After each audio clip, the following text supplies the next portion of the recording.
Hey everybody, welcome to my Friday bonus show. I'm really enjoying doing this show. I just have a lot of fun, and this one's going to be no exception. By the way, don't mind this. I've just been walking around the house today, sort of just doing that. I just miss playing. I can't wait to play again. And I guess I got to point out, I don't know if you can see the grips here, but yeah, the grips are all sparkled purple. They were made for me by Martin of the Booney Boys, and he'll make those. If you want some, reach out to me. I can forward that information along. He makes some really cool stuff. But yeah, so yeah, this is my beast. Anyway, yeah, I'm really enjoying doing these Friday bonus shows. They're just fun. I get to answer questions and whatnot, and I've got 3 more great questions for us tonight. Also, I'm going to be including a little bonus video that was created by my friend Everett of the Woodland Desperados, and yeah, it's kind of fun. I'm not sure I'm keen on the music that was included with it, but you know what? I just wanted to include something a little more fun, and I think I'd like to do that more often. So if anybody has little video clips they want me to include, like just fun stuff, I'll happily throw that in.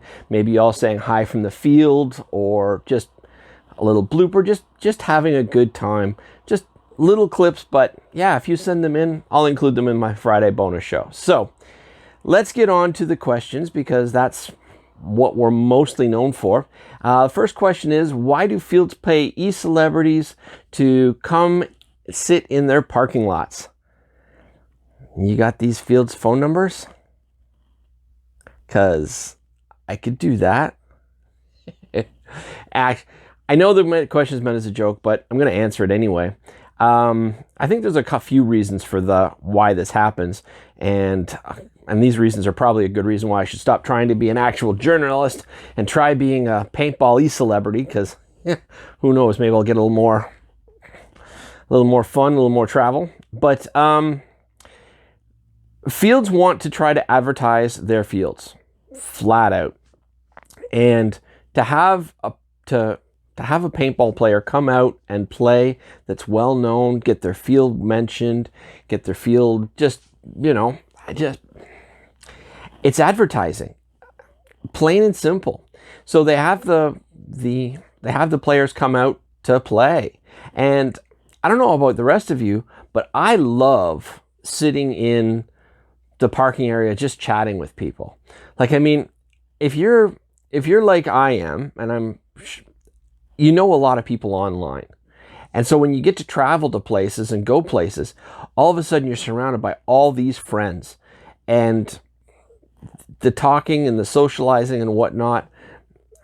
I hate to say it, but it can take away from actual playing. Also, if you're an e-celeb, and I am by no means that, like I said, I consider myself more of a journalist than anything. But if you're an e-celebrity, you get out there, people want to see you. People are always trying to talk to you. People are trying to ask you questions. What have you done? What they've seen, their favorite shows, and relate to you.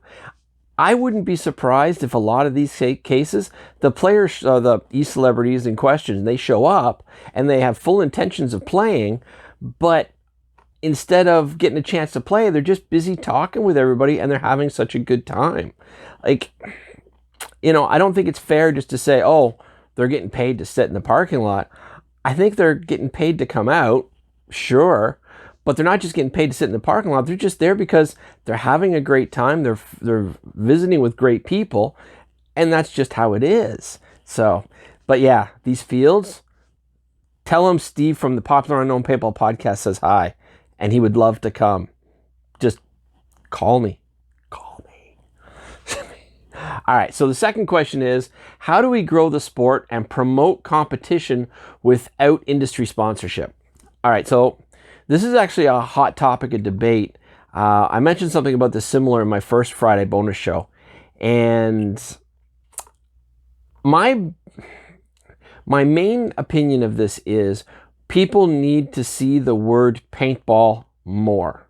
If people see paintball more, they're going to want to play more. So I would really like to see like paintball player, or Vulcan paintball, or push paintball, or Planet Eclipse paintball.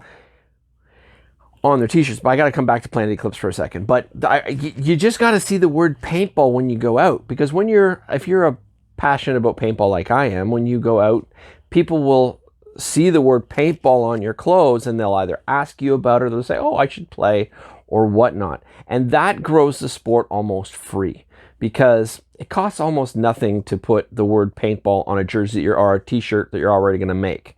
And it costs nothing for players to buy them, because truthfully, you're going to buy t-shirts anyway. So having the word paintball on it, it just stimulates conversation. It gets people thinking, oh, I really want to play, or, oh, I should give that a try, or I should get back to playing. I had so much fun. It just make people think, and just repetition. Now, that's twofold though. Yes, companies as a general rule right now, nobody has the word paintball on their clothes, or if they do, the word is very, very, very small. But you want to try to get that word bigger so people can see it and people can read it. Second thing though is, and this is in all fairness to the companies, the people have to buy it and wear it. Like, customers have to buy it and wear it. A lot of companies in the past, they were creating all these great products, but nobody was buying a lot of t-shirts. So they try to make it look cool, look cool, look cool. And they scale down how much they sell, and they scale down all the different options they have available to it. And they just have a few cool things so that people can show off their brand. But, you know, they're not ending up with thousands of dollars in inventory that they can't sell. That's just not cool. Like, I mean, it's easy to blame the companies, but you also have to remember that companies give customers what they want. If they don't stay in business. So if a customer is not buying something that has paintball written across it, then they're not going to make it. So my suggestion is, as players, you need to request the word paintball on your clothing, send an email, talk about it, share this video as much as possible. Like and subscribe too. Anyway, and that's going to naturally grow the sport. Now, that's not necessarily growing the sport and the competition of it, but it is, because ultimately it's a numbers game. The more people that play paintball, the more people are going to want to compete. And I'm not saying everybody's going to want to. Maybe 1 in 100, let's say. I don't know what the actual number is. I'm pulling that number out of my butt. But let's say it's 1 in 100. Well, right now we only have, let's say, 1,000 people in the area that wants to play paintball, which means 100 might want to play competitive paintball. That's not a lot. But if you've got everybody wearing paintball across and the numbers that are playing paintball start to grow, then 1,000 becomes 5,000. And that 5,000, if we're still talking about 1%, now we're talking about 500 people that want to be competitive out of the 5,000. So the more we grow the game of paintball, and this is something that John Amadea has been talking about recently, is that the more we grow the game of paintball, because there's two different kinds of ways of looking at paintball. There's the sport aspect and the game aspect. But the more we grow the game, the more we're going to grow the sport. Because some people are just going to want to take it to the next level. And that's going to make okay. Can you tell I'm a professional speaker? That's how we make competitive paintball bigger. You've got to grow the game of paintball, which is woods ball, mag fed, whatnot. Well, there's competitive woods ball, but you know what I mean. I'm talking like birthday parties and just fun. So you got to grow the game, and when you grow the game, it'll automatically grow the sport, because there is a bit of a difference. So that's my personal opinion. And I really have to give a shout out to Leds at Planet Eclipse, because we were talking about this on my group after me talking about this in the beginning, and it sparked a whole huge comment section. I think we're getting close to 100 comments and whatnot of people weighing in on how to grow the sport and the idea of having paintball written across their shirts. And yeah, he chimed in. He said, listen, I read it. I'm paraphrasing, by the way. He wrote a nice big long reply, but he's like, yeah, we read it. I talked to my guys, and we've decided that we agree with you for the most part, and we're going to try making sure that at least one of our t-shirts has paintball on it. So good on you, Leds. Thank you so much. Please send me a link when you get the chance, and I will do my best to wear it with pride, because I said it, and I've got to you know, be a man of my word. So that's how I think that we're going to grow the sport without sponsorship, because ultimately more players means more money. More money means that there is more advertising. More advertising means that there's more players, and it all starts growing up. The more players they have, no matter what happens, you're going to have outside sponsors that are going to want to get involved, because it's just as it builds, people are going to want to get involved. So best thing we can do is just have paintball on our clothing. That's the cheapest and easiest way. It gets it out there. We all be ambassadors to the sport, and we grow. And thus endeth my sermon. All right, so last question is there a singular moment or moments that stuck out to you, which demonstrated just how paintball brings people together, how community matters, or how people pay it forward? Oh, this is supposed to be a short show. How can you guys ask me questions like that and expect a nice little short Friday bonus? The answer to the question is there are too many examples of this to mention. First one that jumps to my head is obviously how one of my listeners gave me a shocker paintball gun, which is just blew me away. But that's another story for another time. There's also how paintballers got together and helped somebody that they barely knew get a leg because his prosthetic leg was gone bad. There is Tracy Perez, who right now just recently had lung surgery, and everybody's flocking over to Flagpole Productions to try to help her out, pay for her medical costs, because it's a terminal illness. This operation just gives her a little more time, and she has to pay for it out of her own pocket. So everybody's trying to help her so that she can, spend more time with her kids and just have less stress and have a happier life as it goes. By the way, Flagpole Productions, swing on over and look at the page, assuming it's going for another week or so. So yeah, if you can help, it's like $5 a ticket, and they're giving away paintball guns, and they're giving away signed posters by Bud Orr, and very rare Air America stuff, which is now Air America has turned into Immortal Air. So Immortal Air, there we go. But yeah, so swing by there. But I think though, the one that stands out the most to me is the Ali Remembered Foundation. And people are like, I can hear you saying, like, why would that, the Ali Remembered Foundation, classify as that?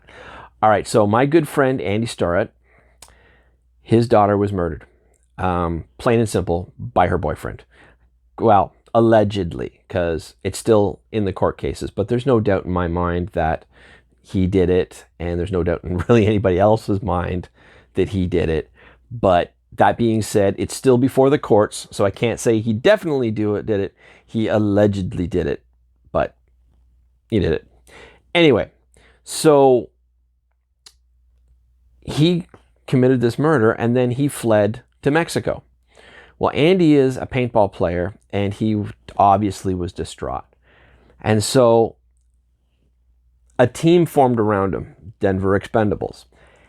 And they did that just to try to help him cope, let him get an outlet, because he'd walked away from paintball for a while. He was a amateur champion at the, I believe it was I can't remember if it was the Masters or the International Amateur Open.